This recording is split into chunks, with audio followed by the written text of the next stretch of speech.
ज्ञानतिमिरन्दस्य ज्ञानाञ्जनशलाकया चक्षुरुन्मिलितं येन तस्मै श्रीगुरवे नमः।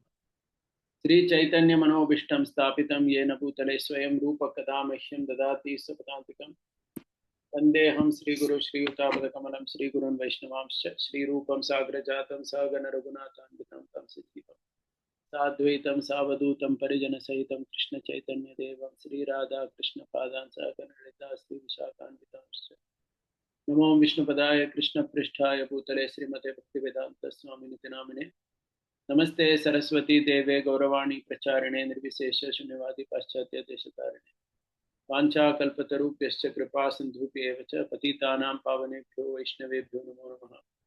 जय श्री कृष्ण चैतन्य प्रभु नित्यानंद श्री अद्वैत गदाधर श्रीवासदि गौरभक्तवृंद हरे Krishna Krishna Krishna Hare Hare Hare Ram Ram Ram Hare Hare.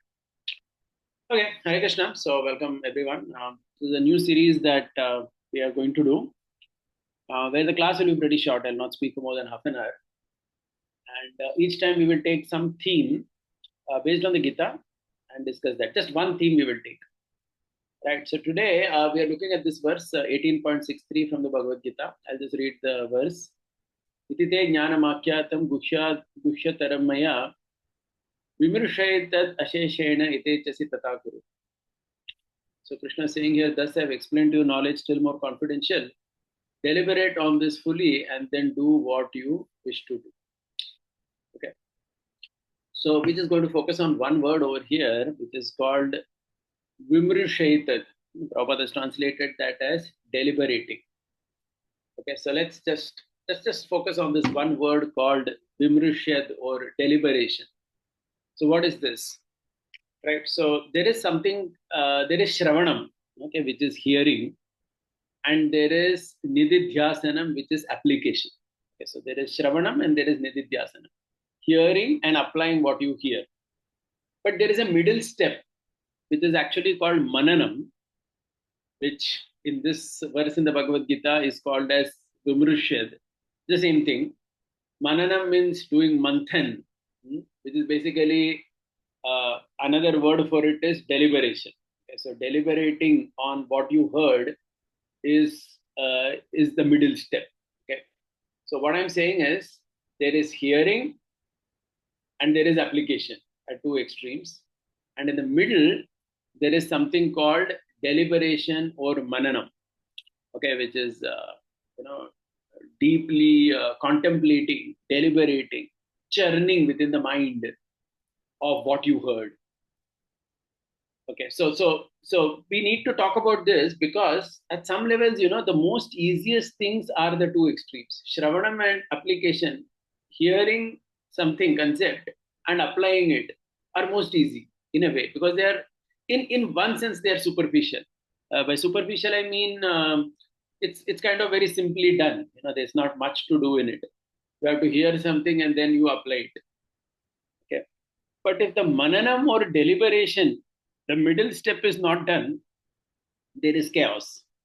Okay, we'll start with some simple examples for this, and then we will take some bigger examples. So just like, for example, we hear in the Bhagavatam that where in the story of Chitraketu, where the Atma, Harsha Shoka comes back, and he's asking Narad Muni. When Narad Muni tells him that your father and mother are missing you very much, why don't you come back into this body? The Jiva says, which father, which mother? I have had so many fathers and mothers. Okay, now we heard it. Okay. Now some person hearing it is very simple, as I told you. Anybody can hear and understand what is being said. Now a superficial devotee, what he may try to do is he may try to implement it as it is. Okay, he may go to his house and, in some context when he's talking to his mother or father, say, which father, which mother? I have had dog father, cat father, mosquito father, and so on. Okay. So what you did, you heard and you applied, but you did not do a deliberation or a mananam on this particular concept to try to understand also why it is being said there or how I am going to apply this in my life. Am I going to straight away go and say this to my parents? Okay. So that is why this middle step is very important. If somebody doesn't deliberate or do manthan, which is also, we can also call it as reflection. These are all synonyms. Okay, manthan, deliberation, reflection, they are all synonyms. They are all the same thing, right? If we don't do that, then we are going to bring a lot of trouble on ourselves and the people around us. Okay, I'll give you some more examples. Just like, for example, in the Bhagavatam, in one place in the fifth canto, you may read that gold is compared to yellow stool. So there is that description in the fifth canto, and Prabhupada talks about that in the purport as well. Okay, so now you heard it. So there have been some ladies, unfortunately, who have thought after hearing this, they felt, oh, so we should not, bother so much about ornaments and other things because ultimately all this is yellow stool. Okay, so let us shun ornaments and let's kind of be very simple, without without decorating ourselves with ornaments, etc. Because gold, we heard it is yellow stool. So you heard and you applied, but you didn't do manthan on it. You didn't really try to understand why it is being said. How do we implement in life? What other things the Shastra say in general about gold? What other things the Shastra say about women's ornaments and so on? Okay. So similarly, I'll give one or two more examples for this. So I heard this is a true story. There was some, I think it was Russian woman, not Indian ladies, but a couple of Russian women, it seems, they were very inspired by a statement from the Bhagavatam. I think that is the 10th canto, where Rukmini tells Krishna, when Rukmini writes a love letter to Krishna, and she tells him basically that I am not interested in marrying a man with a mustache and, who's made up of flesh, bones, etc., right? Who's having this mundane body. I'm only interested in you as my husband. So yeah, it's a wonderful letter which Rukmini Devi writes to Sri Krishna, but she writes this also as one point. It comes in the Bhagavatam in a couple of places where Lakshmi Devi also says this. Okay, we are not interested in this man who is having a moosh and a mustache and a beard who grows old and all that. So a couple of ladies, it seems, got very inspired by this. They thought that let us not get married only to someone. So they heard it and they decided to apply it. And what was their application? Their application was let's not get married only. Okay, these men are all having so many faults. Lakshmi Devi has already said that in the Bhagavatam. We have heard it. We have to apply it as it is. Let's not worry too much about anything else, and let's just remain single in life. Right. So they hear and they decided to apply. So there was no manthan in the middle. There was no deliberation. What is being said? What am I hearing? How am I going to apply what I am hearing? Okay, so this is the importance of this vibration.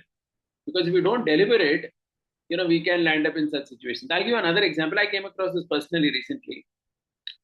So one boy, he lives somewhere in India. I don't know which town, some small town. He's a devotee fellow. So in his house, some relative passed away, and they had to do the shraddha or something like that. So he couldn't find any priest from our movement, because there was no center in his town. It was a small town. So he was asking me, what can he do? So I told him that I'm sure in your town, I said that there will be several brahmanas, regular brahmins who do these kind of rituals. You can call them and do it, I said. He told me when he heard this, he said that, hey, look, we hear in the Shastra, Kalau Shudra Sambhavet. Everybody in Kali Yuga is a Shudra. So there are no Brahmins at all. And he said that only a devotee can be Brahmin. That's what we have read in our books. And everyone else is Shudra only. So I'm not interested in, calling anyone, who may be Brahmin so called, but he's all Shudra. So I don't want to call him for doing the rituals of the departed in my house. Okay, so I tried to tell him. No, see, so again, see what has happened. Try to understand what has happened with this devotee. He heard a concept. What is the concept? He heard Kalau Shudra Sambhavet. Everyone in Kali Yuga is a Shudra. He read it somewhere, right? That only a devotee can be a Brahmin or whatever. Everyone is a Shudra, has no good qualities at all. He took it to such an extent. He said that okay, so I'm not going to kind of call anyone for these rituals in my house. So this is what is happening, right? You are hearing and you are implementing. Okay, there is no mananam in the middle. There is no reflection. There is no vimrishan, as Krishna is saying to Arjuna here. There is no deliberation on what is being said. Okay, I heard something, I immediately want to apply it as it is. I tried to reason out with this boy actually. I told him that, hey, look, when you read, I tried to deliberate with him. I tried to tell him that just like, when we hear a statement, like suppose if someone says the entire village is on fire, there are two ways in which one could look at it. One is literally the entire village is on fire means every house, every handkerchief has been burnt. Another way to understand is by and large, the most of the village is destroyed, but still there will be some houses in the village which are not touched by the fire. Okay, like currently there is a fire in Los Angeles. Okay, so large parts of the city are burnt, they say. But again, it doesn't mean that when we hear Los Angeles is burning, it doesn't literally mean that the entire city with every house, every nooker, every piece of furniture in the entire city is destroyed. No, it doesn't mean that, certainly. So I try to tell him that similarly, when we hear a statement in the scripture that in Kali Yuga everyone is Shudra, etc., you have to look at it like that yes, a lot of Brahminical principles and values will be destroyed, but still there will be some pockets of hope. Still there will be some Brahmins who are practicing nicely and so on. You need not take that statement to such an extent that you feel there is absolutely no Brahmin in this age, so I will not do the rituals for the departed in my house. So I'm just giving you an example. So how sometimes people may hear something and just directly want to apply it as it is without doing any vimurshed at all, without reflecting at all. So that's why Krishna is asking Arjuna here to deliberate on what he has heard. See, because again, Gita also, if you see the Bhagavad Gita itself, correct, there is such an importance of deliberation. If we don't deliberate when we hear Bhagavad Gita, we can come to a wrong conclusion totally. Like we have discussed this example several times before. You hear Sarvadharman Parityaja 18.66 Bhagavad Gita, and someone says the implementation of Sarvadharman Parityaja is that everything has to be given up. But then you're canceling the entire Gita only. Krishna has spoken about so much. Krishna has spoken Karma Yoga, Jnana Yoga, Ashtanga Yoga, Bhakti Yoga, and now he's coming to 18.66. So if you are going to take Sarvadharman Parityaja like that and apply it, you hear and apply without even analyzing why Krishna is saying what he's saying, you can you can actually end up doing a lot of disservice to yourself and the people around you because you have made a total mess of the understanding of the Gita. So that is why Krishna is asking here to Arjuna that you please deliberate, you reflect on what has been said, right? So that is why there's one word which is there, right? Deliberation, mananam, okay, reflection. It is so important. It is actually like the churning of the milk, okay? Then only the butter comes up, okay? The butter and the subsequent ghee comes only by churning, okay? So in fact, by that, the knowledge in your own system becomes much more strengthened. You internally get a very strong conviction when you have done manthan on what you heard. So that is another important purpose of manthan. Okay, to develop strength in that particular subject, to develop a deep conviction in that subject. Okay, so there is one story I heard recently. So this is a story from some Vedic Upanishadic text. This suggests how manthan is done. So it says that once upon a time, Indra and Bali Maharaj's father, his name I think is Virochan. Yeah, Indra and Virochan, they went to Lord Brahma and they asked Brahmaji a question: Who am I? They wanted to know who am I. So of course, Brahma could have easily just told them that you are the Atma and so on and sent them back. But he did not do that. He wanted both Virochan and Indra, his prospective students, to do a lot of mananam, right? To do a lot of deliberation. So what Brahmaji told both of them is, you look in the mirror and whatever you see, that is what you are. So both of them left. And Virochan and Indra both looked at themselves in a mirror. Then Virochan saw his own body in the mirror. So he thought, okay, it means I'm the body. He became quite happy with that. He said, very good. This is what I always thought, that I'm the body only. So he became quite so-called satisfied and he just, went away. Indra looked at the mirror and he saw his body. So he started thinking about it. He started deliberating. He thought for a long time. He said that, hey, look, something is wrong in this.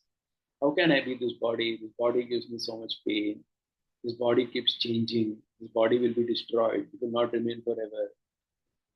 how can I be this? So he was not happy. So Indra goes back to Brahmaji and says that, Brahmaji, you told me to look in the mirror and understand who I am, but somehow I'm not so convinced about it. Can you tell me some other answer? So then Brahmaji tells another answer. Brahmaji tells him that, okay, Indra, so there are so many thoughts that are coming in your system, right? You are that. Actually, as Brahmaji first tells him, yes, you're right. You are not just this body. The reason is that this body is changing. So you have come to the right understanding, he says. And then he says that you go home and now you think the thoughts that are coming in yourself, that is what you are. So again, Indra goes away and he again starts doing mananam, contemplating, deliberating. What Brahmaji told, the thoughts are me. So then he started feeling, how can I be all these thoughts? There are so many thoughts that are coming. There are some thoughts that I had in the past. They are no longer relevant now. Some new thoughts are coming. So am I changing? Does that mean that I'm changing continuously? He was not too happy. Again, he goes back and tells Brahmaji that, sorry, but I was not so convinced about this. So Brahmaji tells him, yes, yes, this is actually the mind. You are actually the decision maker, the one who is, discriminating and deciding. Then like this, Indra goes 3-4 times to Brahmaji, and finally Brahmaji tells him that actually you are the witness to all this. You are only simply sitting and watching this body, this set of thoughts, this discrimination to do things. All this is happening in your system, and what you are doing is you are only a witness. You are just simply observing all this. Then when Indra goes and thinks about it, he thinks, that seems more correct, right? Because when I'm awake, when I'm asleep, there is always some force in me which is a witness, which is looking at my own body, thoughts, and my discrimination doing so much. So that should be me actually. So he comes to the understanding that he's the Atma, ultimately, the ultimate. The point is, this type of teaching was there by Brahmaji. So somebody may say, Arey, why did Brahmaji waste the time of Indra? He could have right away, told Bhagavad Gita 2 point, whatever, 13 or something, right, to Indra and told him that you are not this body, you are the Atma or something and sent him home. Brahmaji didn't do that intentionally because he wanted him to deliberate. So sometimes you will see such teachings in the Vedic stories where the teacher makes the disciple to actually think very deeply about something. Because only then that knowledge becomes yours. You possess it because you have thought about it very deeply. You have deliberated on it. So you have a very deep internal conviction about that particular concept. It's just like a small child which is there. If you see, it is the best type of food for the child is to freshly cook, right, food and give. So you give dal, etc., to the child, then the child's digestion system actually works on it and it processes it, right, which is good for the child's health and body. Giving too much what they call pre-digested food, or where digestion is not exerted much, it may seem very tempting, but in the long term it's not considered so good for the child because that internal churning is not happening on the food. Okay, so these are all simple examples, but the point here is to say that any knowledge, when we hear, we have to deliberate upon it. We have to deliberate upon it for two reasons, I said. The first reason I gave was so that we don't come up with some misunderstanding about it and we don't misapply that knowledge. And we give so many examples for that. And the second reason I'm saying here why we need to deliberate is so that that knowledge can go very deep into our system, and we really start owning it. It becomes ours rather than just something which is floating in our intellect. So this is the entire purpose of this topic called as deliberation or mananam or churning. We have to churn the knowledge which we hear, and if you don't do that, then the two things happen. I mean, on the flip side, one is that knowledge just remains superficially in our system. We never own that knowledge. And second thing is we may just misapply it. We may think that the application of it is like I gave all those examples, right? Of so many examples we saw. And then we can go on giving some examples like this. If you see our scriptures, so many things we hear. and each of it we deliberate. Just like another example, I think we have discussed this long time before, but I will give that example again nonetheless. Like in the Bhagavatam, when we hear Narada Muni telling in the first canto, chapter 5, Tektva Sudharmam Charanambujam Harer, Ajanna Pakvota Pate Tado Yadi. That verse. If you just superficially read the words over there and superficially try to apply, you will feel that as a what is Narad Muni saying in that verse? He is saying that one who gives up Swadharma and engages in the service of the Lord, what harm happens to him? On the other hand, if one is perfectly doing Swadharma but doesn't do bhakti, what is the benefit? That's what Narada is saying, right? So superficially, if you hear this statement and decide to implement it, you can actually create a lot of chaos because you may actually think that Swadharma is not important. I did an analysis from, I've done only till 6th or 7th canto. There are 40 verses in the Bhagavatam in the first 6, 7 cantos where the word Swadharma comes. 40. And all the places where the word Swadharma comes, the Bhagavatam uses the word Swadharma in a positive sense. Positive sense means it is telling that you should do your Swadharma along with your Bhakti. Like that only the Bhagavatam says. In all the 6 cantos. I mean, I have not yet studied all the verses of the last 4, 5 cantos. So I'm talking only about the first 6, 7 cantos. 40. Only this one verse is there in the first canto where Swadharma is apparently spoken as if it is something, it's not important or something. So if you think about it deeply, you understand that actually what Narada Muni is trying to tell Vyasadeva is the ultimate purpose of life is to become a Vaishnava, is to become a devotee of Krishna. And if we didn't achieve that, then everything else, from that perspective, is a waste of life. It doesn't literally mean that one doesn't have to do Swadharma at all. That's not the conclusion actually from that verse. Because if that were to be, then why are so many 40 verses later in the first six cantos only talking positively about Swadharma? Why?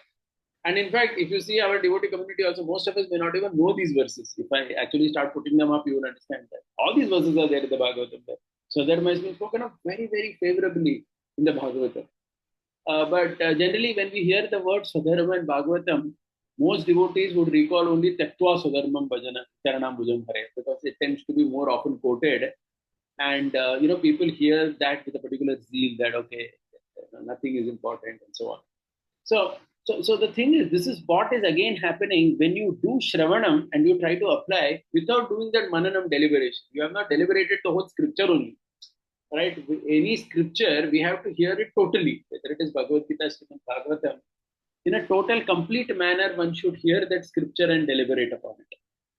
And failing to do that, we could harm ourselves, or as I said, the second point, the knowledge will never become ours. Like Indra, you see, he deliberated on it very deeply. And Indra will never forget in his life who he is. Right? Perhaps had Brahma told him directly, or the Atma, it may have just superficially gone over his system.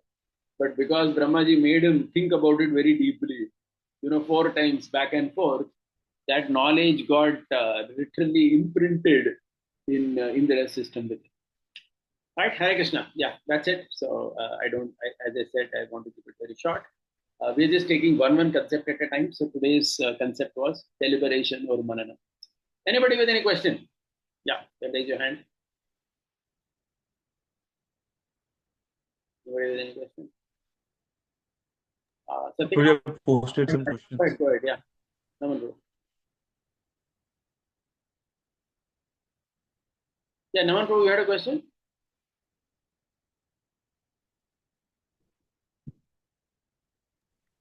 Yes, Praji. I've posted here, Praji, in the message. What is the reason, Praji? So, what is the reason one person has a habit to deliberate and the other is not having the habit? Is it upbringing, association, or one's nature? And ultimately, what steps can I take to increase the deliberation? Yeah. Very important topic, Praji, covered. Yeah, see, 2 things. The reason the habit is because this is a way of learning. So sometimes the way of learning has been wrong. So it's just like, suppose if you see even schooling system, uh, people sometimes we criticize, right, the Indian current schooling system, which is the British ways. But if you actually go to Britain or the European countries today, they have transformed their schooling system completely. So sometimes our learning system has not encouraged us to think very deeply on every subject, right? It is just about you hear and you just accept and you just follow. Okay, so I think it is important for every teacher to emphasize the perspective of deliberation to the student. Like Krishna is doing here to Arjuna. Krishna is not telling Arjuna that whatever I heard, you just do as it is. As in, you just implement it thoughtlessly or mindlessly. It as in no, you have to deliberate on it and then you decide what you want to do.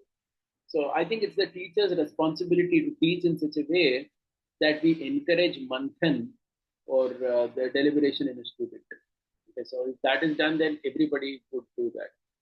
And how do you increase your deliberation? See, when we hear a class, when we read anything, so one is we are hearing or we are reading. So that is Shravanam. Later in our daytime, when we are doing some routine acts, like you're driving your vehicle, you're just washing or you're doing some ordinary activity where you don't need a very intellectual bent of mind.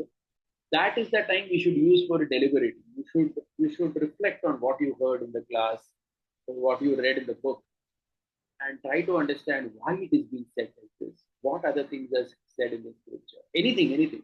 So the idea of questioning everything. So that's actually questioning. You question what you heard. You debate within yourself. Okay? So this is very important. About Bhaktivinoda Thakur, it is said in his life, daily half an hour, he would walk back and forth, asking questions to himself and answering it. Okay, nobody was asking him questions, but he himself, it is written in his biography.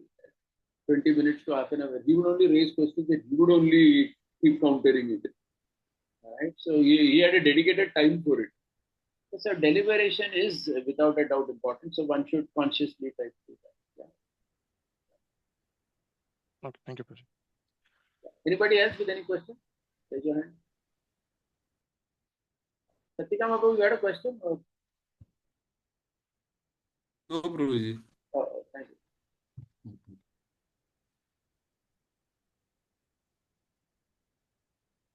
Okay, as I said that I'll be giving this session very short. Hare Krishna Prabhuji, this is Yamuna Jivan Das here. I have a question. Yeah. So, yeah, so when we do this deliberation, one may fall into the zone of either Niyamagraha or Niyamagraha. So, my question was, how do we strike balance? Because sometimes it becomes too overwhelmed, and then we may either go into the zone of depression. Oh, I'm not able to do this. I'm not able to do that. And sometimes, like one again, falls into the category, okay, let me just ignore, just do what is possible at this moment. Or how do we strike that balance as deliberation? Because too much thinking, it may cause sometimes mental issues also, as we have seen in so many cases. And what is the parameter, or how do we, check with authority, or how should we approach when there is too much of deliberation on some topic or some daily activity, or for that matter, any deep scriptural understanding? Okay, good point, good point. See, two things. First of all, when we hear katha, there is no need to deliberate on it. So one has to understand what is to be deliberated upon. Katha, you don't need deliberation. Like, for example, you are hearing how Chaitanya Mahaprabhu delivered Jagai and Madai. Okay, so you're hearing that story. That story is simply for you to absorb yourself in. That story is not to be analyzed and, kind of, you don't think so deeply about it. But when it comes to tattva, when it comes to, various other statements that may be said in the katha also, like, for example, I'm going back to the Rukmini's katha. It's a beautiful letter she writes, correct, to Krishna. Beautiful letter. If you just absorb yourself in the letter, you can find that love of Krishna in that letter of Rukmini. But when you see a statement where she says that what is the use of marrying an ordinary man in the world, and you're a woman, and if you read that, if you are in that, while you are reading, if you are able to appreciate Rukmini's love for Krishna and all that, then that's fine. But the danger is if you think that I have to apply that as it is, then before that you have to do manthan. So basically, see, deliberation will come whenever you have to apply something in your life. Okay, and that application is generally either tattva or various concepts that we hear in the scripture. Correct. Now, as far as overthinking is concerned, I do agree that see, many times some people may be simple as well.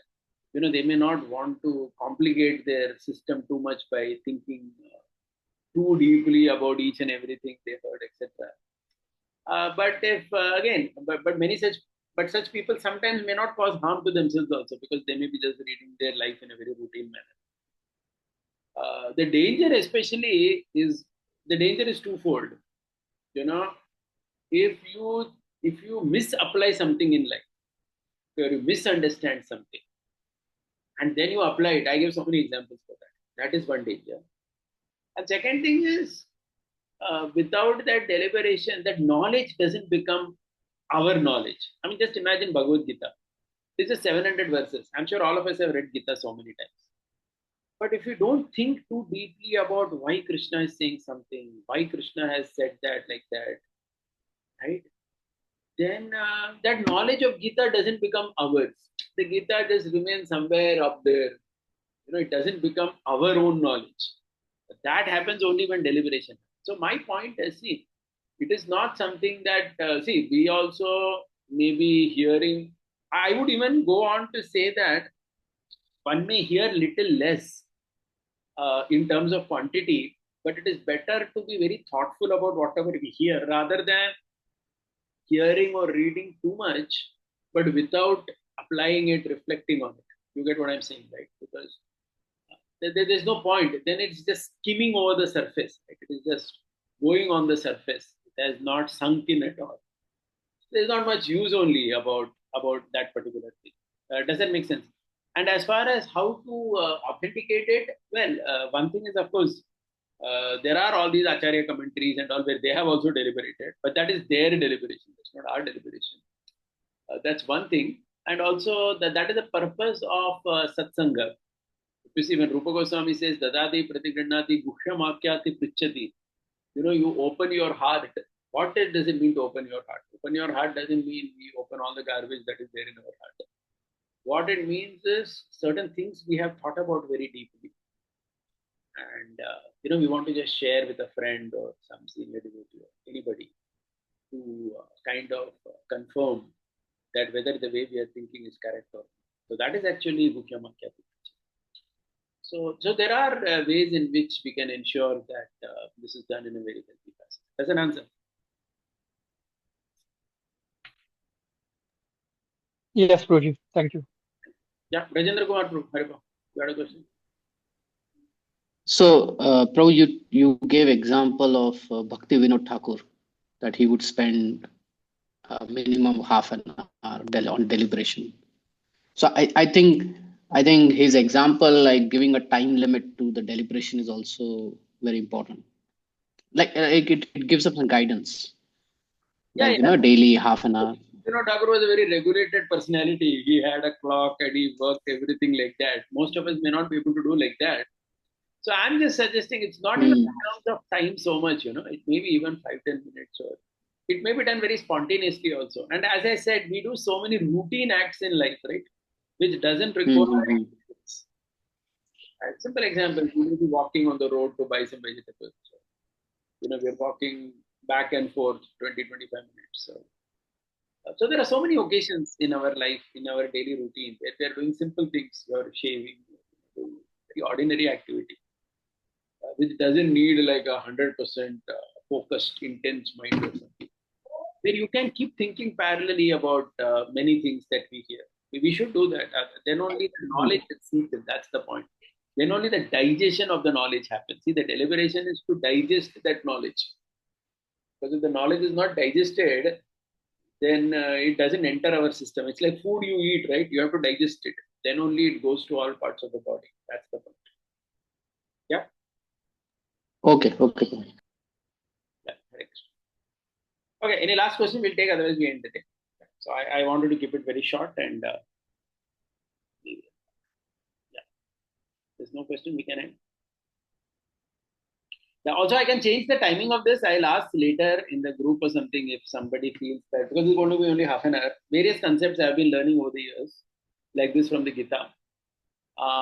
Just a half an hour, I think. So either I can keep in the morning also, Saturday, 7:15 to 7:45, or I keep in the evening, 6:30 to 7. So I'm also not sure which time is convenient for people. So maybe people can just let me know as well on WhatsApp or something. So currently we'll keep it 6:30. Let's see how it goes. Thank you very much. Hare Krishna. Shila Prabhupada ki jai. Gaur Bhakta Vrinda ki jai.